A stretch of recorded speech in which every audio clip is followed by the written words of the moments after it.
Hello friends, എല്ലാവർക്കും നമസ്കാരം. നിങ്ങൾ ഏവരും കാത്തിരിക്കുന്ന രേവതിയുടെയും സച്ചുടെയും നാളത്തെ വിശേഷത്തിലേക്ക് എല്ലാ കൂട്ടുകാർക്കും സ്വാഗതം. എല്ലാവർക്കും നല്ലൊരു ശുഭരാത്രിയൊക്കെ നേർന്നുകൊണ്ട് നമുക്ക് നാളത്തെ വിശേഷത്തിലേക്ക് കടന്നാലോ. ഇന്നത്തെ വിശേഷവും പ്രമോയൊക്കെ കണ്ടിട്ട് നിങ്ങൾ കാത്തിരിക്കുകയാണെന്ന് എനിക്കറിയാം. അതുകൊണ്ട് ഞാൻ കൂടുതൽ പറഞ്ഞ് ബോറടിപ്പിക്കുന്നില്ല. നമുക്ക് നേരെ വിശേഷത്തിലേക്ക് തന്നെ കടക്കാല്ലേ. അങ്ങനെ തുടങ്ങുമ്പോൾ തന്നെ കാണിക്കുന്നത് ചന്ദ്രേനെയും സുധീനെയും ഭാമേനെയും മീരേനെയാണ്. അങ്ങനെ നമ്മുടെ ശ്രുതി മീരേനെ പറഞ്ഞു വിട്ട് കാര്യങ്ങളൊക്കെ പറയാനല്ല, ശ്രുതിക്ക് കുറച്ച് കാര്യങ്ങളൊക്കെ പറയാനുണ്ട് എന്ന് പറഞ്ഞു വിട്ടതാണ്. ശ്രുതിയുടെ അടുത്ത് വരെ ഒന്ന് വരണമെന്ന് പറയാൻ വേണ്ടിയാണ് നമ്മുടെ മീര വന്നത്. പക്ഷേ അപ്പോഴാണ് ചന്ദ്ര വരികയും ചന്ദ്ര മീരേനെ വഴക്ക് പറയുകയും, നീ എന്തിനാണ് ഇവിടെ വന്ന് നിൽക്കുന്നത്? നിനക്ക് പോയി അവളെ ഒരുക്കിയാ പോരെ, ശ്രുതിനെ പോയി ഒരുക്ക്, നീ ചെന്ന് സാരിയൊക്കെ ഉടുപ്പിച്ചെന്നും പറഞ്ഞ് സമയമൊക്കെ പോയിന്നും പറഞ്ഞ് അവിടെ നമ്മുടെ മീരേനെ ഇറക്കി വിടുകയാണ്. അപ്പൊ മീര പരമാവധി പറയാൻ ശ്രമിക്കുന്നുണ്ട്, ഞാൻ വന്നത് ശ്രുതി പറഞ്ഞിട്ടാണ് എന്നൊക്കെ പറഞ്ഞിട്ടും നമ്മുടെ ചന്ദ്ര അങ്ങോട്ട് സത്യം പറഞ്ഞിട്ടുണ്ടെങ്കിൽ അടങ്ങുന്നില്ല. ചന്ദ്രയ്ക്ക് അറിയാലോ സ്വന്തം മകൻ ഇനിയിപ്പം വേറെ ആരുടെയെങ്കിലും കൂടെ പോയാലോ, ഇനിയിപ്പം നമ്മുടെ മീരയുടെ കൂടെ പോയാലോ എന്ന് ഓർത്തിട്ടായിരിക്കാം. ശ്രുതിയുടെ സ്വഭാവം അനുസരിച്ച് ചിലപ്പോൾ അതിന് ചാൻസ് ഉണ്ട്. അപ്പൊ അതുകൊണ്ട് തന്നെ നമ്മുടെ മീരേനെ അവിടെ നിന്ന് പറഞ്ഞു വിട്ടു. എന്നിട്ട് ശ്രുതിയോട് പറഞ്ഞു, എടാ നീ മര്യാദയ്ക്ക് ഇരുന്നോണം, നീ എന്താ ഈ കാണിക്കുന്നത്? അവളുടെ കൂട്ടുകാരിയായിട്ട് നിനക്ക് എന്താ ഇത്ര സംസാരിക്കാനുള്ളതെന്ന് ചോദിച്ചപ്പോൾ, അതമ്മേ ഞാൻ സംസാരിക്കാൻ ചെന്നതല്ല, മനഃപൂർവ്വം എന്തോ ശ്രുതിക്ക് ഇങ്ങോട്ട് പറയാനുണ്ടെന്നാ പറഞ്ഞേ. ശ്രുതിക്ക് എന്തെങ്കിലും പറയാനുണ്ടെങ്കിലേ വിവാഹം കഴിഞ്ഞു മതി, വിവാഹം കഴിഞ്ഞ് എന്താണെങ്കിലും നമുക്ക് കേൾക്കാം. ഇവിടെ മനുഷ്യനുണ്ടല്ലോ, ഓരോ ശ്വാസം എടുത്തത് പോലും പേടിച്ചാ എങ്ങനെയെങ്കിലും ഈ വിവാഹം ഒന്ന് പെട്ടെന്ന് നടന്നാൽ മതിയെന്നേ ഉള്ളൂ. അപ്പോഴാണ് അവളുടെ ഒരു വർത്താനം പറച്ചില്, മര്യാദയ്ക്ക് ഡ്രസ്സ് മാറ്റാൻ പറഞ്ഞു.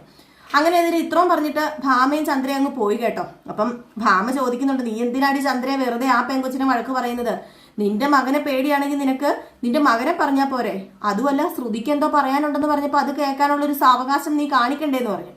അപ്പൊ ഇതും കൂടെ പറഞ്ഞു കഴിഞ്ഞപ്പോഴത്തേക്ക് നമ്മുടെ ചന്ദ്ര പറഞ്ഞു, എന്റെ പൊന്നു ഭാമേ, നിനക്ക് ഇങ്ങനെയൊക്കെ പറയാം, ഞാൻ എന്തുമാത്രം ടെൻഷൻ അനുഭവിച്ചാ ഇവിടെ നിൽക്കുന്നതെന്ന് നിനക്ക് പറഞ്ഞാൽ മനസ്സിലാവില്ല. അതുകൊണ്ട് ഞാൻ കൂടുതലൊന്നും പറയുന്നില്ല. ഏതായാലും ഇപ്പൊ സംസാരിക്കണ്ട അവനെ ആരോടും സംസാരിച്ചാലേ എനിക്കത് തീരെ പിടിക്കില്ല. കല്യാണം കഴിയട്ടെ, അത് കഴിഞ്ഞിട്ട് മതി ഇനി ബാക്കി കാര്യങ്ങളും പരിപാടികളൊക്കെ എന്ന് പറഞ്ഞ് നമ്മുടെ ഭാമയോടും പറഞ്ഞു. ഭാമയ്ക്കും കാര്യം അറിയാൻ കേട്ടോ. ഇനി അങ്ങാണം നമ്മുടെ ശ്രുതി ഓടിപ്പോയി കഴിഞ്ഞാല് ചന്ദ്രയ്ക്ക് വീണ്ടും നാണക്കേടാവൂല്ലോ.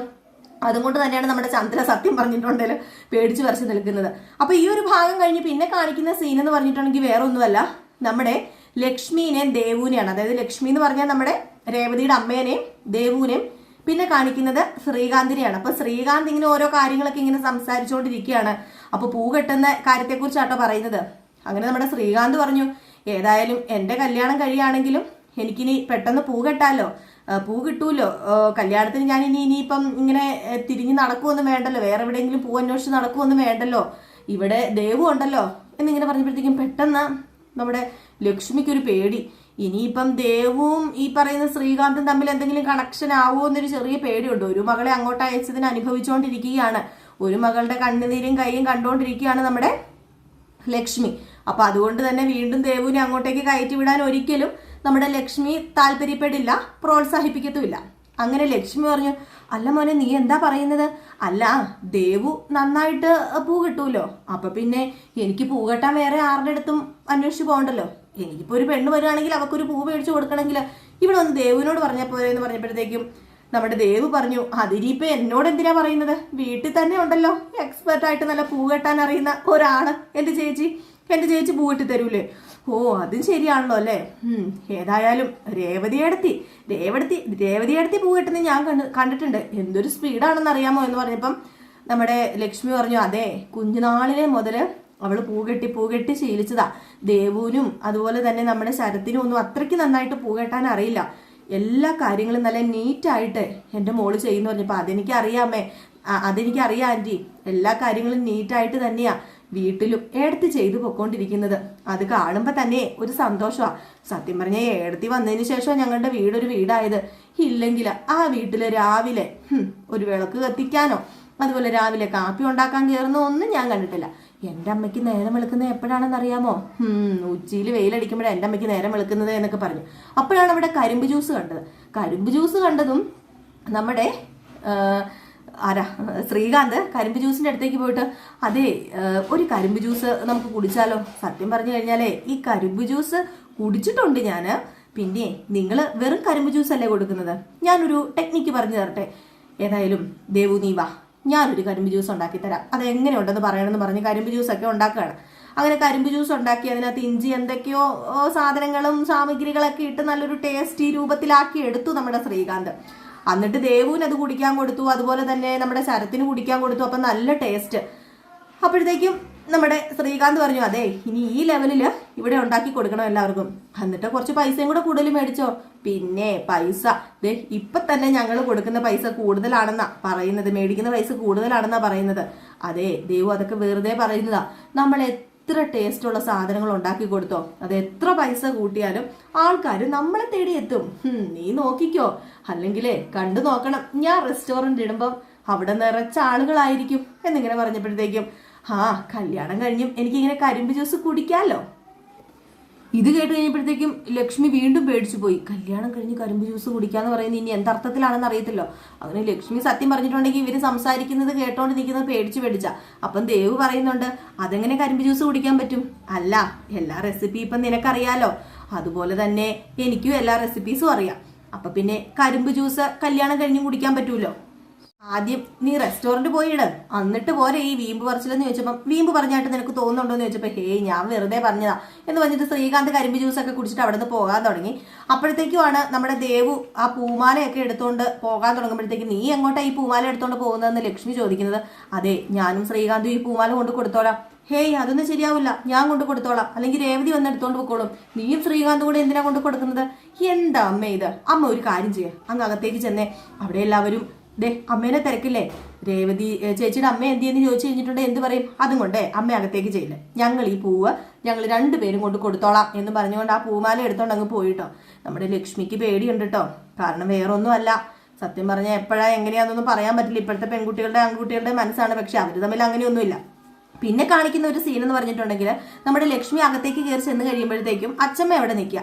അപ്പൊ അച്ഛമ്മേനെ കണ്ട ഉടനെ ഇവിടെ അച്ഛമ്മ ഉണ്ടായിരുന്നോ? അല്ല രേവതി മോൾ എന്തിയെ?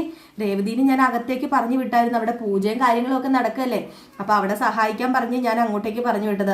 അത് നന്നായി ലക്ഷ്മി, മോള് ചെന്ന് എല്ലാ കാര്യങ്ങളും ചെയ്താലേ അതിനൊരു വൃത്തിയും വരെ ഉണ്ടാകത്തുള്ളൂ. ചന്ദ്രയ്ക്ക് ഈ വക കാര്യങ്ങളൊന്നും അറിയില്ല എന്ന് പറഞ്ഞപ്പോഴത്തേക്ക് ലക്ഷ്മി പറഞ്ഞു, എങ്കിൽ പിന്നെ ഞാൻ പോയി അമ്പലത്തിനകത്ത് തൊഴാൻ പോവാന്ന് പറഞ്ഞപ്പം എങ്കിൽ പിന്നെ ഞാനും വരിക എന്ന് പറഞ്ഞുകൊണ്ട് അച്ഛമ്മയും അമ്പലത്തിന്റെ അകത്തേക്ക് അങ്ങ് ലക്ഷ്മിയുടെ കൂടെ അങ്ങ് പോവുകയാണേ.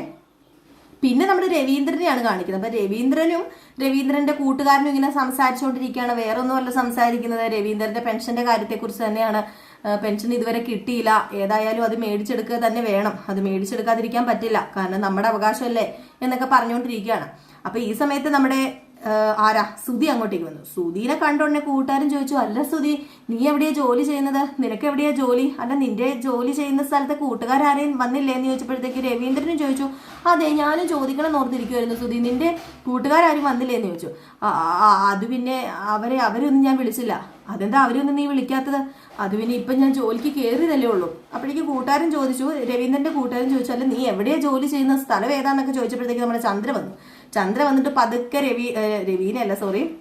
നമ്മുടെ സുധീനെ അവിടെ നിന്ന് വലിച്ചുകൊണ്ട് പോവുക. നീ ഇങ്ങ് വന്നേട്ടാ, നീ ഡ്രസ്സ് ഒന്നും മാറാതെ ഇവിടെ നിൽക്കുന്നു, നീ ഇങ്ങ് വാടാ എന്ന് പറഞ്ഞ് വലിച്ച് ദേഷ്യപ്പെട്ട് അങ്ങ് കൊണ്ടുപോയി. കാരണം അവിടെ നിന്ന് കഴിഞ്ഞിട്ടുണ്ടെങ്കിൽ കുറെ ക്വസ്റ്റ്യൻ ചെയ്ത് കഴിഞ്ഞിട്ടുണ്ടെങ്കിൽ കള്ളം പൊളിയുമല്ലേ. അപ്പൊ അങ്ങനെയാണ് നമ്മുടെ ചന്ദ്ര അങ്ങ് മാറ്റിക്കൊണ്ട് പോകുന്നത്. എന്നിട്ട് സുധിയോട് പറയുന്നുണ്ട്, നീ ആരുടെ മുമ്പിൽ ഇങ്ങനെയൊന്നും ചെന്ന് പെടരുത്, നീ ജോലിക്കാരിയൊക്കെ ചോദിച്ചു കഴിഞ്ഞിട്ടുണ്ടെങ്കിൽ നീ അബ്ബ വെച്ചോണ്ട് നിൽക്കരുത്, എന്താണെന്ന് വെച്ചാൽ പറഞ്ഞോണം എന്നൊക്കെ ഇങ്ങനെ പറഞ്ഞും കൊടുക്കുന്നുണ്ട്. പിന്നെ കാണിക്കുന്നത് നമ്മുടെ രേവതി ചെന്നിട്ട് പൂജയിലെ കാര്യങ്ങളൊക്കെ ഇങ്ങനെ ചെയ്യാൻ വേണ്ടി തുടങ്ങുമ്പോഴത്തേക്കും ശാന്തി പറയുമോ, മോളൊരു കാര്യം ചെയ്യും, വിളക്ക് കത്തിച്ചെന്ന് പറയുന്നു. അപ്പൊ വിളക്ക് കത്തിക്കാൻ വേണ്ടി തുടങ്ങുമ്പോഴത്തേക്കും നമ്മുടെ ഭാമയും ചന്ദ്രയും ഇത് കണ്ടു. ചന്ദ്ര ഇത് കണ്ടോടനെ ഭാമയെ നോക്കിക്കുക, അവളാ വിളക്ക് കത്തിക്കുന്നത്, ഇങ്ങ് വന്നേ, അവിടെ നിന്ന് പറഞ്ഞേക്കണം, ഇല്ലെങ്കിൽ ശരിയാവില്ല, നശൂർണോ മൂദേവിയാ അവള് എവിടെ ചെന്നോ അവിടെ മുടിഞ്ഞു പോകും, ഇതിനവള് തിരിയങ്ങാനെ കൊളുത്തിയാ തീർന്നു എന്ന് പറഞ്ഞു ഓടി ചെന്നിട്ട്, നീ എന്താടി കാണിക്കുന്നത്, നീ ആരോട് ചോദിച്ചിട്ടാണ് ഇവിടെ തിരി കൊളുത്തുന്നതെന്ന് ചോദിച്ചു. അതമ്മേ ഈ തിരി കൊളുത്താൻ എന്നോട് ശാന്തി ഏത് ശാന്തി പറഞ്ഞിട്ടാ നീ തിരി കൊളുത്തുന്നത്? അതെ എന്റെ മോന്റെ വിവാഹം ഇവിടെ നടക്കാൻ പോകുന്നത്, അവിടെ നീ തിരി കൊളുത്തേണ്ട കാര്യമില്ല. നീ കാലെടുത്ത് വെച്ച അന്നു മുതൽ തുടങ്ങിയ കഷ്ടകാലം എന്റെ കുടുംബത്തിന്, വീണ്ടും ആ കഷ്ടകാലം തുരുതുരാ വരാൻ വേണ്ടിയാണോ? അല്ല നിന്റെയും സച്ചിയുടെയും പോലെയുള്ളൊരു ജീവിതം ആകാൻ വേണ്ടിയാണോ നീ ഈ തിരി കൊളുത്തി എന്റെ മകനെ മുടിപ്പിക്കാൻ നോക്കുന്നത്? മര്യാദയ്ക്കിരുന്നോ, മാറിപ്പോക്കോ, ഇവിടുത്തെ കാര്യങ്ങളൊക്കെ ഞാൻ ചെയ്തോളാം. എന്റെ മോനും മോളും സന്തോഷത്തോടെ ജീവിക്കുന്നത് നിനക്ക് അല്ലെങ്കിൽ ഇഷ്ടപ്പെടില്ലടി, കാരണം നിന്നെ അവൻ സ്നേഹിക്കുന്നില്ലല്ലോ, നിങ്ങൾ ഒത്തൊരുമയോട് കൂടിയൊന്നും അല്ലല്ലോ ജീവിക്കുന്നത്. അവള് വന്നേക്കുന്നു, വലിഞ്ഞു കയറി പൂ കെട്ടി ഇവള് വന്നതും പോരാ, എന്റെ കുടുംബത്തെ വന്ന് ഭരിക്കാൻ നോക്കുന്നു. എനിക്കറിയാം ഇവിടുത്തെ കാര്യങ്ങളൊക്കെ ചെയ്യാൻ, മര്യാദയ്ക്ക് പോകാൻ പറഞ്ഞു. സത്യത്തിൽ നമ്മുടെ രേവതിക്ക് അവിടെ നിന്ന് എന്ത് ചെയ്യണമെന്ന് അറിയാൻ പറ്റത്തില്ലാത്തൊരവസ്ഥ. രേവതി അവിടെ നിന്ന് കണ്ണ് നിറഞ്ഞുകൊണ്ട് തന്നെ അങ്ങ് പോയി. അപ്പൊ ഇതിനിടയ്ക്ക് ശാന്തിക്കാരൻ പറഞ്ഞായിരുന്നു, എന്താ ചന്ദ്ര ഈ പറയുന്നത്, അവൾ ഇവിടുത്തെ എല്ലാ വിവാഹത്തിനും പൂജകളൊക്കെ ചെയ്യുന്നതെന്ന് പറയുമ്പോൾ എല്ലാ വിവാഹത്തിനും ചെയ്താൽ മതി, ഈ വിവാഹത്തിന് ഞാൻ പറയുന്നവരെ കൊണ്ട് പൂജ ചെയ്യിപ്പിച്ചാൽ മതി, ഇല്ലെങ്കിൽ എനിക്കറിയാലോ എന്ന് പറഞ്ഞ് ശാന്തിനെ വഴക്ക് പറഞ്ഞു. ഏതായാലും ആ ഒരു സമയത്ത് അച്ചമ്മയും രവീന്ദ്രനും കണ്ടു കേട്ടോ രേവതിനെ. അപ്പൊ രേവതി ഇങ്ങനെ വല്ലാണ്ട് വിഷമത്തോടു കൂടിയൊക്കെ ഇരിക്കുന്നതാണ് കണ്ടത്. അപ്പൊ രവീന്ദ്രൻ ചോദിച്ചു, അല്ല മോളെ നീ എവിടെ പോവാ, സച്ചി വരാറായോ? ഞാൻ വിളിച്ചിട്ടുണ്ട്, അദ്ദേഹം ഇപ്പം വരാന്നാ പറഞ്ഞത്. എന്തു പറ്റി മോളെ, മോളുടെ കണ്ണ് വല്ലാണ്ടങ്ങ് കലങ്ങി കിടക്കുന്നുണ്ടല്ലോ. ഹേയ് ഒന്നുമില്ല, അതെ ആ പുകയുടെ അവിടെ നിന്നപ്പോഴത്തേക്കും കണ്ണിലെ എന്തോ വല്ലാത്ത വെള്ളം വരുന്നുണ്ട്, അതുകൊണ്ട് ഞാൻ പോവാന്നും പറഞ്ഞ് ഒഴിഞ്ഞു മാറി അങ്ങ് പോയി കേട്ടോ. പക്ഷെ അച്ചമ്മയ്ക്ക് എന്തോ ഒരു സംശയം ഇല്ലാതില്ല, കാരണം അച്ചമ്മയ്ക്ക് എന്തോ തോന്നി. ഇതേ സമയം നമ്മുടെ ചന്ദ്ര തിരി കൊളുത്താൻ നോക്കിയിട്ട് കൈ പൊള്ളി കഴിഞ്ഞപ്പോഴത്തേക്ക് ശാന്തി പറഞ്ഞു, അറിയാവുന്ന പണിക്ക് പോയാൽ പോരെ എന്ന് ചോദിക്കുക. അങ്ങനെ തീപ്പെട്ടി ഉരയ്ക്കാൻ നോക്കിയിട്ട് തീപ്പെട്ടിയും കത്തുന്നില്ല, വിളക്കും കത്തുന്നില്ല. വണ്ടാരം അടങ്ങാനായിട്ട് വീണ്ടും നമ്മുടെ രേവതിയുടെ തലയെ കൊണ്ട് കുറ്റം വെക്കുകയാണ്. അവളിത് കൈ വന്ന് തൊട്ടിട്ടാണ് ഇപ്പൊ ഇതിങ്ങനെയൊക്കെ സംഭവിച്ചത്. അപ്പം ഭാമ പറയുന്നുണ്ട്, എന്തിനാ വെറുതെ ചന്ദ്രേ നീ ആ പെൺകൊച്ചിനെ ഇങ്ങനെയൊക്കെ പറഞ്ഞ് ആ കൊച്ചിന്റെ തലയിലെല്ലാം കൊണ്ടിടുന്നത്, പിന്നെ അവളുടെ തലയിലല്ലാതെ വേറെ ആരുടെ തലയെ കൊണ്ടിടാനാ, അവൾ ഇവിടെ വന്നോണ്ടാ ഈ വിളക്ക് കത്താത്തതെന്നും പറഞ്ഞ് പിന്നെ രേവതിക്കായി കുറ്റവും കാര്യങ്ങളും ഒക്കെ. പിന്നെ ഇതിന്റെ ഇടയിൽ നമ്മുടെ നവീനെ കാണിക്കുന്നുണ്ട്. അപ്പം നവീൻ ഇങ്ങനെ വണ്ടിയിൽ ഇരുന്ന് പോകുവാനോ, ഒരു ടാക്സി വിളിച്ച് ആ വണ്ടിക്കകത്തിരുന്നാണ് പോകുന്നത്. അപ്പം നവീൻ ഒരു കൂട്ടുകാരനെ വിളിച്ച് എന്തൊക്കെയോ പറയുന്നുണ്ട് കേട്ടോ, നീ കാത്തിരുന്നോ, നിനക്കും കൂടെ ഞാൻ തരാം, എനിക്ക് ആദ്യം വേണം, അത് കഴിഞ്ഞ് നിനക്ക് തരാം, അവളൊരു മുതലാടാ എന്നൊക്കെ ഇങ്ങനെ പറയുന്നുണ്ട്. ചെറിയൊരു സീൻ കാണിക്കുന്നു. പിന്നെ കാണിക്കുന്ന സീന് ശ്രുതിനെയും മീരേനെയാണ്. അങ്ങനെ മീര ചെന്ന് പറയുകയാണ്, ഞാൻ പെട്ടുപോയി ആ ചന്ദ്രയുടെ മുമ്പിൽ. എന്താടി നിന്റെ അമ്മായിയമ്മ ഇങ്ങനെ ആയി പോയത്, ഞാൻ അവിടെ ചെന്ന് കഴിഞ്ഞപ്പോഴത്തേക്കും എന്തോ ഞാൻ സുധീനെയും കൊണ്ട് വിളിച്ചോളാൻ പോകുന്ന പോലെയാ ആ പെണ്ണുമ്പോൾ എന്നോട് സംസാരിച്ചെന്ന് പറഞ്ഞപ്പോൾ അതൊക്കെ നീ വിട, നീ എന്ത് കാര്യങ്ങളൊന്നും പറഞ്ഞില്ലേ? ഞാൻ കാര്യമൊന്നും പറഞ്ഞില്ല. എടി ഒന്ന് കാര്യം പറയത്തില്ലായിരുന്നോ? നിന്റെ അമ്മായിയമ്മ ചൊവ്വേ നേരം ഒന്ന് ശ്വാസം വിടാൻ അനുവദിച്ചില്ല, പിന്നെയല്ലേ ഞാൻ കാര്യം പറയേണ്ടത്. എങ്കിൽ പിന്നെ ഞാൻ സുധീനെ വിളിക്കാൻ പോവാ, സുധീനെ വിളിച്ച് എനിക്കെല്ലാം പറയണം, ഇല്ലാതെ ശരിയാവില്ല. എനിക്ക് സുധീനെ വിളിക്കണം, സുധീനെ വിളിച്ച് ഞാനൊരു കുഞ്ഞിന്റെ അമ്മയാണെന്നും അതുപോലെ തന്നെ ഞാൻ ഒന്ന് വിവാഹം കഴിച്ചതാണെന്നും ഒക്കെ പറഞ്ഞു കഴിഞ്ഞാൽ എൻ്റെ മനസ്സിലെ ഭാരം ഇറങ്ങി പോകത്തുള്ളൂ എന്നും പറഞ്ഞുകൊണ്ട് നേരെ സുധീനെ വിളിക്കുകയാണ് കേട്ടോ. അപ്പൊ സുധി ഫോൺ എടുത്തിട്ട് എന്താ ശ്രുതി നീ ചോദിച്ചു. അപ്പം പറഞ്ഞു, അതെ എനിക്കൊരു കാര്യം പറയാനുണ്ടായിരുന്നു. നീ കുറെ നേരം ആയല്ലോ കാര്യം പറയാനുണ്ടെന്ന് പറയാൻ തുടങ്ങിയിട്ട്, ഇതുവരെ എന്തേ നീ കാര്യം പറയാത്തത്, എന്തെങ്കിലും ഉണ്ടേ നീ പറഞ്ഞോളൂ എന്നിങ്ങനെ പറഞ്ഞു. അപ്പോഴത്തേക്ക് നമ്മുടെ ശ്രുതി കാര്യങ്ങളൊക്കെ അങ്ങ് പറയാൻ തുടങ്ങി കേട്ടോ. ഏതായാലും ഞാൻ വേറൊന്നും അല്ല ശ്രുതി പറയാൻ പോകുന്നത്, അത് കേട്ടിട്ട് ശ്രുതിക്ക് ഉൾക്കൊള്ളാൻ കഴിയുമെന്നൊന്നും എനിക്കറിയില്ല. എൻ്റെ വിവാഹം കഴിഞ്ഞു ഇത്ര വർഷമായതാണ്. എനിക്ക് 6 വയസ്സുള്ളൊരു കുഞ്ഞുണ്ട്, കുഞ്ഞിൻ്റെ പേര് ആദി എന്നാണ് എന്നൊക്കെ ഇങ്ങനെ പറയുകയാണ്. അപ്പൊ ഇതൊക്കെ കഴിഞ്ഞു ലാസ്റ്റ് എല്ലാം ശ്രുതിയോട് പറഞ്ഞു കേട്ടോ. എല്ലാം പറഞ്ഞു കഴിഞ്ഞപ്പോഴത്തേക്കും ശ്രുതിയോട് ഹലോ എന്താ ശ്രുതി ഒന്നും മിണ്ടാത്തെന്ന് ചോദിച്ചപ്പോൾ ആൻസർ ഒന്നും തരുന്നില്ല. അപ്പോഴത്തേക്കും നമ്മുടെ ശ്രുതി ഫോൺ കട്ട് ചെയ്തിട്ട് മീരയോട് പറഞ്ഞു, ഞാൻ എല്ലാം പറയാനുള്ളത് പറഞ്ഞു. ഏതായാലും എല്ലാം കേട്ട് കഴിഞ്ഞപ്പോഴത്തേക്കും ശ്രുതി കട്ട് ചെയ്തു. നിന്നോട് ഞാൻ പറഞ്ഞതല്ലേ, എന്തിനാടി നീ പറഞ്ഞത്? ഇനി ശ്രുതി നിന്നെ വിവാഹം കഴിക്കുന്ന എനിക്ക് തോന്നുന്നുണ്ടോ? അതൊന്നും എനിക്കറിയില്ല എന്ത് ചെയ്യണമെന്ന്. ഞാൻ ശ്രുതിയോട് പറഞ്ഞത് തെറ്റായി പോയോ ശരിയാണോ എന്നൊന്നും എനിക്കറിയില്ല. പക്ഷെ എൻ്റെ മനസ്സിലെ ഭാരം അടങ്ങിയ പോലെ എനിക്ക് തോന്നുക. എല്ലാം കേട്ട് കഴിഞ്ഞപ്പോൾ എന്തിനാ ശ്രുതി കട്ട് ചെയ്തത്? എന്നാ പിന്നെ നീ ഒരു കാര്യം ഒന്നും കൂടെ വിളിക്കാൻ പറഞ്ഞു. അങ്ങനെ ശ്രുതി ഒന്നും കൂടെ വിളിച്ചു കഴിഞ്ഞപ്പോഴത്തേക്കും ഫോൺ സ്വിച്ച് ഓഫ്. അപ്പോഴത്തേക്കും നമ്മുടെ ശ്രുതിക്ക് കാര്യം മനസ്സിലായി, എല്ലാം അറിഞ്ഞു. ശ്രുതിക്ക് ദേഷ്യം വന്നു, അതുകൊണ്ട് ഫോൺ സ്വിച്ച് ഓഫ് ചെയ്ത് വെച്ചിരിക്കുന്നതാണെന്ന് മീര പറഞ്ഞു. നീ അനുഭവിച്ചോ, കാരണം അവൻ ഇത് പറഞ്ഞിട്ട് ഇഷ്ടപ്പെട്ടിട്ടില്ല. നീയല്ലേ പറഞ്ഞ് നിന്നെ സ്നേഹിക്കും, തലയെ കയറ്റി വെക്കുന്നൊക്കെ. എന്നിട്ട് ഇപ്പൊ എന്താ പറ്റിയത്? ദേഷ്യം വന്നിട്ട് അവൻ ഫോണ് സ്വിച്ച് ഓഫ് ചെയ്തു. ഇനിതേ നിന്റെ അമ്മായിയമ്മയോട് പറയും, അതുപോലെ എല്ലാവരോടും പറയും, കല്യാണം മുടങ്ങും. ഇനി നിന്നോട് ആവുന്ന തരത്തിൽ ഞാൻ പറയണ്ടെന്ന് പറഞ്ഞല്ലേ എന്നും പറഞ്ഞ് നമ്മുടെ ശ്രുതിനെ മീരി ഇങ്ങനെ വഴക്ക് പറയാണ് കേട്ടോ. അത് കഴിഞ്ഞിട്ട് അതായത് ഈ ഒരു ഭാഗമൊക്കെ കാണിച്ചായിരിക്കും നാളത്തെ വിശേഷം അവസാനിക്കുന്നത്. അപ്പൊ അത് കഴിഞ്ഞിട്ടുണ്ടാകാൻ പോകുന്ന സംഭവം എന്ന് പറഞ്ഞാല് അതിപ്പോ പറയണോ? അത് നാളെ പറഞ്ഞാൽ പോരെ? അതിപ്പോ പറയണ്ടല്ലോ, ഇപ്പൊ പറഞ്ഞു കഴിഞ്ഞിട്ടുണ്ട് ത്രില്ല് പോകില്ലേ. അതുകൊണ്ട് നമുക്ക് ബാക്കി നാളെ അറിയാം അല്ലേ. ചെറിയൊരു ഇത് ഞാൻ പറയാം. നമ്മുടെ ശ്രുതി ഒന്നും കേട്ടിട്ടൊന്നുമില്ല, അതിലൊരു ട്രിക്ക് ഉണ്ട്. നമ്മുടെ ശ്രുതി കേൾക്കാത്തതിലൊരു കാരണമുണ്ട്. ശ്രുതി ഇതൊന്നും കേട്ടിട്ടില്ല കേട്ടോ. അതിനു മുമ്പ് ഒരാൾ വന്ന് ഫോൺ മേടിച്ച് സ്വിച്ച് ഓഫ് ചെയ്ത് വെച്ചതാണ്. അപ്പം ബാക്കി ഞാൻ നാളെ പറഞ്ഞാൽ പോരെ? അപ്പം നമുക്ക് നാളെ കാണാം കേട്ടോ. അപ്പം ഫുൾ വിശേഷമായിട്ട് രാവിലെ വരും. മറക്കാതെ ഫുൾ വിശേഷം കാണാൻ വരണേ. ഒരു 6:45 ആകുമ്പോൾ നമ്മൾ വരും. ഇന്ന് ഏതായാലും ഇവിടെ കറണ്ടുണ്ട്, കറണ്ടൊന്നും പോയിട്ടില്ല. 2 ദിവസമായിട്ട് ഒരു ഇരുളിമയോട് കൂടിയാണ് നിങ്ങൾ എന്നെ കാണുന്നതെന്ന് എനിക്കറിയാം. അത് വേറൊന്നുമല്ല, ഞങ്ങൾ ഇടുക്കിക്കാരാണ്. ഇവിടെ എൻ്റെ പൊന്നോ, ഒന്ന് കാറ്റോ ഒരു മഴയോ ഒരു ഇടിയോ വെട്ടിയാൽ മതി. പിന്നെ ഇവിടെ സ്ഥിരമുള്ള ഏർപ്പാടാണ് കറണ്ട് പോക്ക്. ഇടയ്ക്കിടയ്ക്ക് ഇങ്ങനെ കറണ്ട് പോയിക്കൊണ്ടേ ഇരിക്കും കേട്ടോ. അതുകൊണ്ടാണ് വെട്ടത്തിൻ്റെ കാര്യത്തിലൊക്കെ ചെറിയൊരു അഡ്ജസ്റ്റ്മെൻറ്റ് ചെയ്ത് വെച്ച് ഒരു ഫോണും കൂടെ ഒക്കെ എടുത്ത് മുഖത്തൊക്കെ ഇങ്ങനെ അടിച്ചു പിടിച്ചാൽ ഞാൻ കഷ്ടപ്പെട്ട് വീഡിയോ ചെയ്യുന്നത്. അപ്പോൾ എല്ലാവരും സപ്പോർട്ട് ചെയ്യുക. അപ്പോൾ നിങ്ങളുടെ സ്നേഹത്തിനും സപ്പോർട്ടിനും ഒക്കെ ഒരുപാട് നന്ദിയുണ്ട്. ഇനിയും നിങ്ങളുടെ സ്നേഹവും സപ്പോർട്ടും ഒക്കെ വേണം കേട്ടോ. പിന്നെ നമുക്കൊരു പുതിയ ചാനലുണ്ട്, അതിൻ്റെ ലിങ്ക് ഞാൻ നമ്മുടെ കമ്മ്യൂണിറ്റി കൊടുത്തിട്ടുണ്ട്. അപ്പോൾ എല്ലാവരും ഒന്ന് പോയി നോക്കണേ. ഒന്ന് നോക്കിയിട്ട് നിങ്ങൾക്ക് ഇഷ്ടപ്പെട്ടാൽ തീർച്ചയായിട്ടും സബ്സ്ക്രൈബ് ചെയ്യണം. അതിനോടൊപ്പം തന്നെ നമ്മൾ ലൈവിൽ വരാറുണ്ട്, രാത്രി 9 മണിക്ക് ലൈവിലും വരണേ. അപ്പോൾ ലൈവിൽ എന്നും വരാറുണ്ട് 9 മണിക്ക്. അപ്പം ലൈവിലൊക്കെ വരണം, നമുക്ക് കുറച്ച് നേരം സംസാരിച്ചൊക്കെ ഇരിക്കാം കേട്ടോ. അപ്പം എല്ലാവർക്കും ടാറ്റാ, ബൈ ബൈ.